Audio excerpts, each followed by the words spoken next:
Primeiro, é importante lembrar que são duas ações diferentes. O que de fato será o VLT, enquanto modal que vai contribuir para o transporte público da cidade de Campina Grande. E a outra coisa é esse processo que nós estamos vivenciando e que várias famílias têm nos procurado com relação à revitalização da ferrovia, que certamente será utilizada para o VLT, mas que já tem causado alguns transtornos, algumas famílias têm sido abordadas, inclusive por diferentes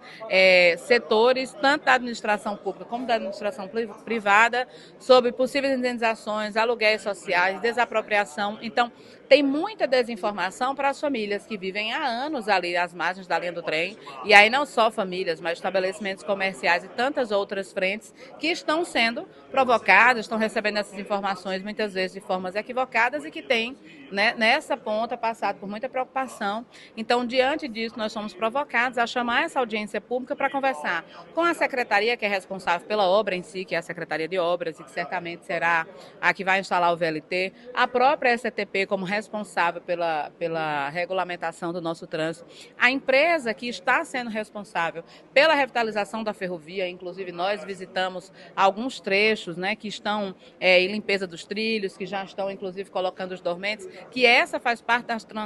Transnordestina, é a empresa responsável pela revitalização. E aí nós estamos chamando todo mundo para esse lugar, que será esse espaço de audiência pública, para que a gente tenha, primeiro, um cronograma estabelecido, as pessoas não sabem, inclusive, quais são os prazos, quando finaliza a questão da ferrovia,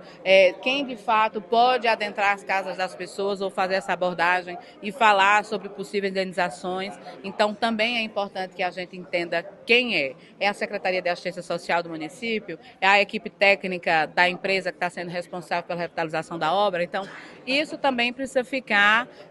de conhecimento público, que as pessoas possam, inclusive, entender quem de fato tem as suas devidas competências nesse processo. E aí sim, entendidas essas questões, a gente entra no VLT em específico para quando de fato ele pode ser implementado, se já há inclusive estudos sobre como será a concessão, se será pública, pública ela tem que ser, mas tipo assim, quais os valores, quais os trechos, quantas estações e aí tudo mais que diz respeito ao funcionamento do VLT em si.